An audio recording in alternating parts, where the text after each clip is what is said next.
Hello. Hello Taurus, welcome dito sa iyong year 2024, 12 months forecast reading. So ito yung silip mo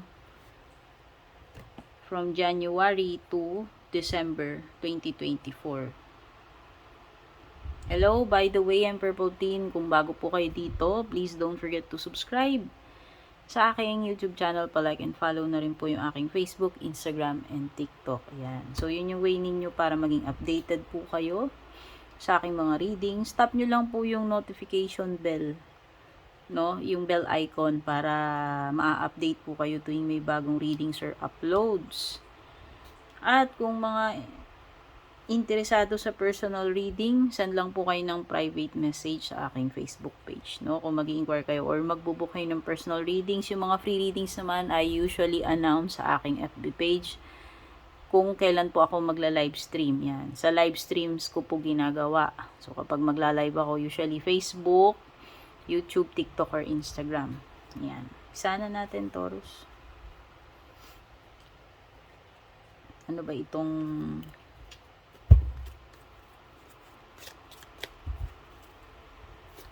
wait lang.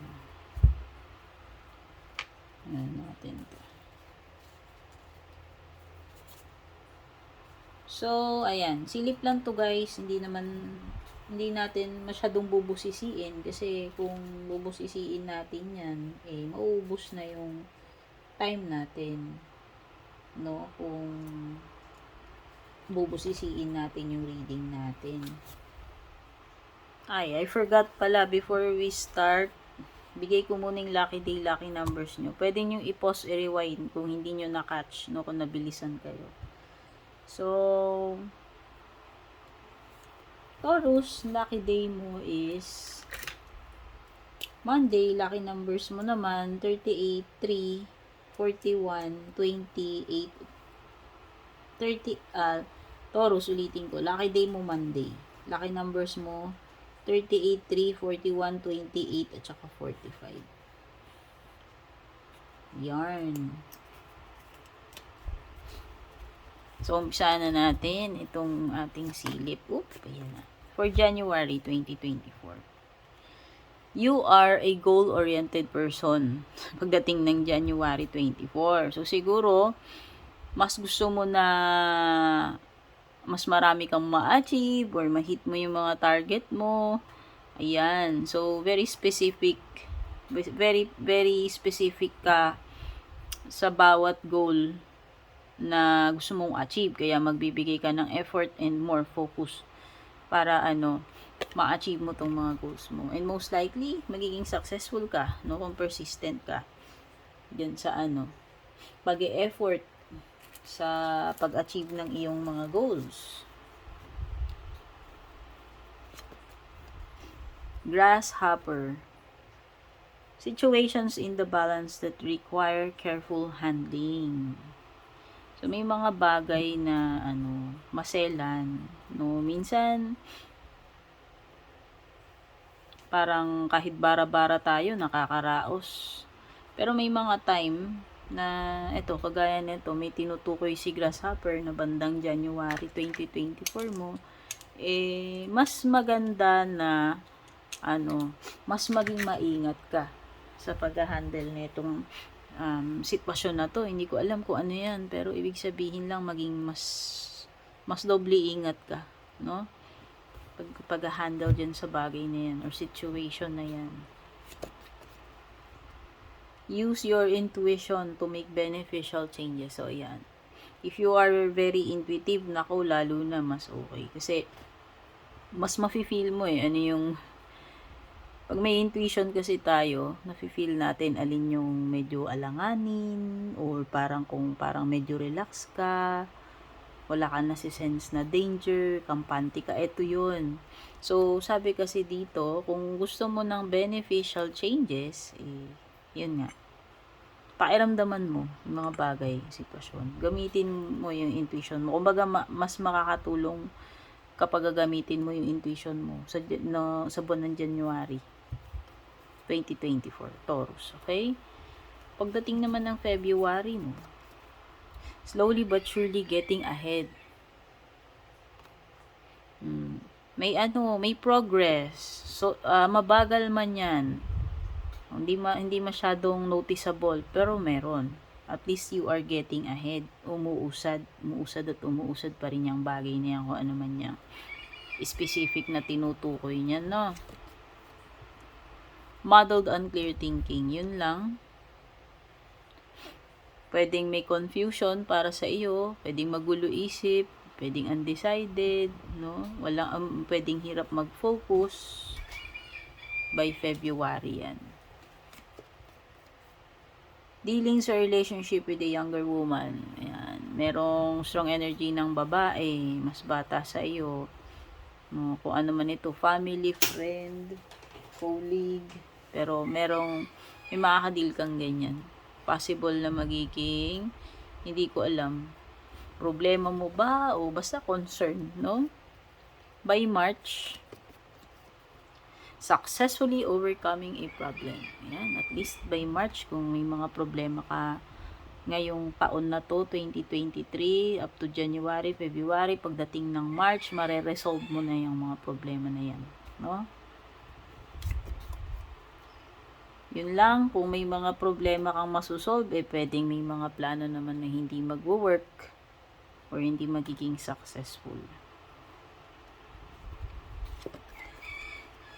Pero, ang sabi kasi dito, kaya nga yan, may masusolve kang problem dito sa bridge. Ayan, no, the most difficult part of a situation is over. So, lumipas na yung pinakamahirap na parte nung problema na yon kasi nga na-solve mo. Kaya, ang ibig sabihin lang, at least, no, makakaluwag-luwag ka na dahil nalagpasan mo na yung pinakamahirap na part pagdating ng March. O, diba? Malaking bagay. And, pagdating naman ng April, wow, may wish na matutupad para sa iyo. April 2024. Pero meron ditong someone behaving stupidly. Kung sino man ito, halimbawa, ikaw, napakaingat mo, pero may taong, dyan, yan. May taong burara, pahamak, hindi masyadong nag-iisip. Yan. Pwedeng maging sakit ng ulo mo or pwedeng madamay ka doon sa pagiging, behaving stupidly. And meron kang cobweb. You are protected from negative forces beyond your control. Yan. Protektado ka ng mga angels mo.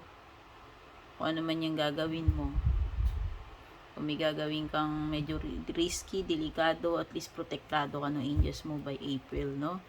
Pagdating naman ng May, ayan, birth month nyo, April and May, dealings or relationship with a younger man. Wow, may person. No, special someone man to, friend, o kung ano man, merong lalaki, mas bata sa iyo, kung sino man yan. Pwedeng kapatid, anak, kakilala, kaibigan. Period of frustration. Ako, may mga bagay na mangyayari sa May na nakaka-frustrate para sa iyo, Taurus. For sure, may mga unsuccessful na endeavor para sa iyo at yun na ipapupulutan mo ng aral, no? Bandang May. You will be shown the way. Yan, i-guide ka ng angels mo. Kaya kung halimbawang hindi ka sure kung anong next na gagawin mo, anong dapat gawin, ayan, bandang May mafe-feel mo yung guidance ng iyong mga angels. No? Mabibigyan ka ng sign sa kung ano yung tamang direksyon na dapat mong i-take or tahakin. And bandang June, you will encounter a person, sabi dito, arrogant, boastful person, you should not cross.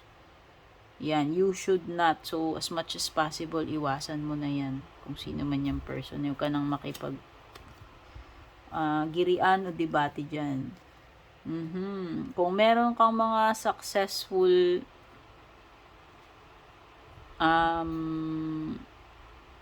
outcome pagdating sa problem mo sa March, pagdating naman sa June, may unsuccessful.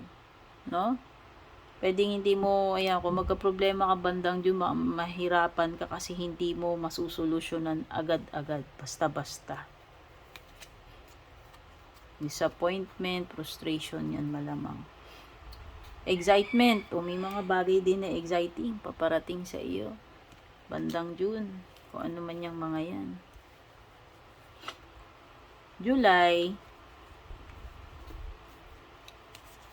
kung mag-resonate sa inyo to guys, balikan nyo ako, comment nyo dito ha. Increase your efforts if you want to achieve your goals. Yan, kailangan mo mag-double time by July.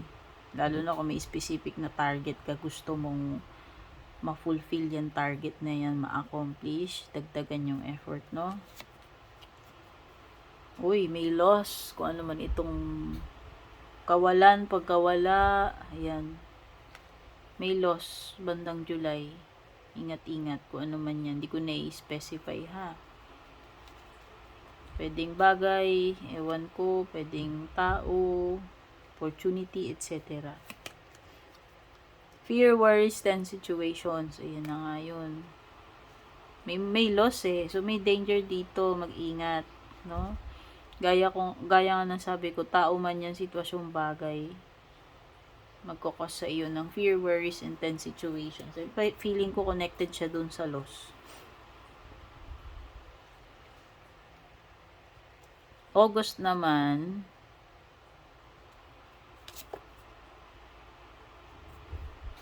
unemotionally secure, loving family is important to you. Ayan. So, tingin ko may magiging concern dito tungkol sa family mo. May kinalaman sa,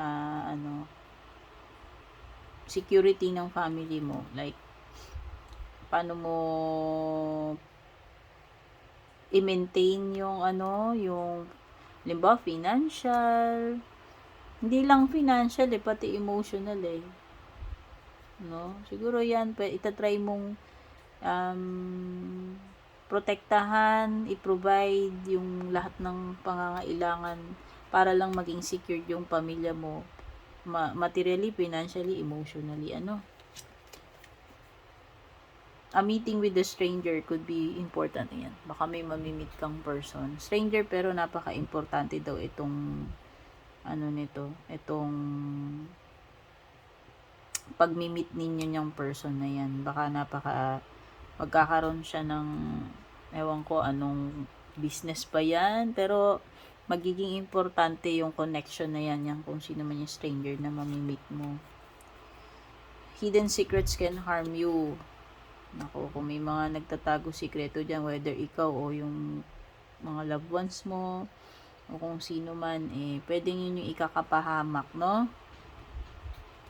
September, involvement with the law. Okay, may mga legal something. Anything na may kinalaman sa legal, no? Yun yung pwedeng maging concern mo September. Okay, alam mo na yan, yung mga legal, sabihin na natin, may mga hearing, may mga proseso, basta mga legal, lahat ng bagay, transactions na may kinalaman sa legal. Bandang September, and merong dealings or relationship with a woman na may blonde, gray, or white hair. Sino man yan. Kamag-anak, kaibigan, person. New home, new attitude. Pwedeng iba sa inyo dito, may bagong bahay, lilipat ng ibang address. Parang pag-iiba ng setting or situation. Kung hindi naman to actual na paglilipat ng tirahan, pwedeng lang. Iba, lumipat ka company. Yan. Bagong pakikisama, bagong lugar, bagong trabaho, bagong posisyon. Yan. May bagong setting yan. Bagong setting, bagong lugar. By October 2024, merong period of prosperity and abundance para sa iyo, Taurus. Wow. Mga grasya, no, pagiging enough, no, hindi hirap, hindi kapos. Yan yun. Prosperity and abundance. October. At merong exciting na event. Nakita ko na to, bandang June may excitement. Tas bandang October, may exciting na naman na kaganapan. Okasyon man yan o kung ano man. May dealing na naman dito. Daming mga tao-tao dito. May younger woman, may younger man, may fair woman or fair-haired woman. Tas ngayon naman, October, meron ka namang dealing with a man with light-colored hair. Kung nagpakulay man yan, natural na blonde o may uban, no? November, you need to defend yourself. Ayan. Kailangan mong i-clear sarili mo, protektahan, depensahan, ipagtanggol. Ayan. No? Hindi ko alam kung anong meron. Pero sana naman hindi kaso. Okay? Maging ano ka lang, ewan ko, baka yung mga sitwasyon na kailangan mo i-clear, ipaglaban o protektahan yung sarili mo by November. Merong mga getting together with friends. Ayan, may mga bonding moments sa mga tropa, barkada, BFF. Ayan. Baka reunion, kita-kita, o may balikbayan, no? Parang magkakasama-sama uli. May okasyon man o wala. Pwedeng may new job or career pa parating sa iyo November. O baka may offer, or ikaw mismo, mag-a-attempt kang lumipat ng company. Yan. December, last month ng 2024 mo. Nako, may temptation. Mag-ingat. Mag-ingat sa mga temptation. Maraming temptation, hindi lang ito about romantic relationships. Pwedeng ikaw mismo naaakit ka tungkol sa isang bagay. No? Na ano, pwedeng basta susubukin ka ng temptation dito.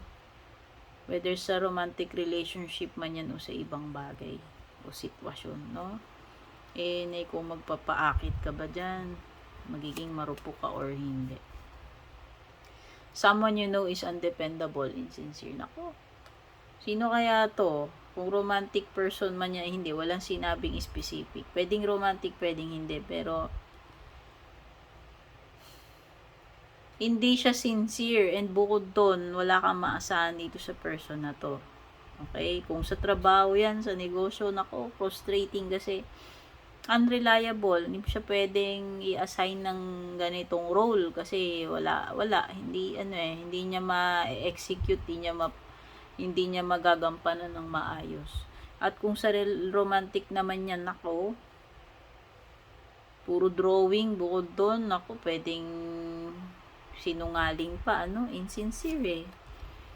And last card for 2024, you will be playing a different role. Nako, ano man yan. Ito ay something na hindi mo typical na ginagawa. Biglang mag-iiba ng role. O pwedeng yung iba sa inyo dito, bigla kayong magkakaroon ng ibang responsibilidad na hindi naman kayo yung usually gumagawa. Or pwedeng mag-iiba ng role kung nag-apply ka ng ibang trabaho, bagong job, no? Hindi yung, kumbaga, naiiba doon sa dating job mo. Okay? Yan, kung na-assign ka ng ibang gawain, ito yun. Okay?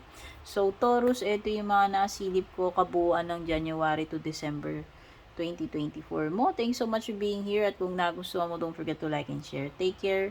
Good luck. God bless.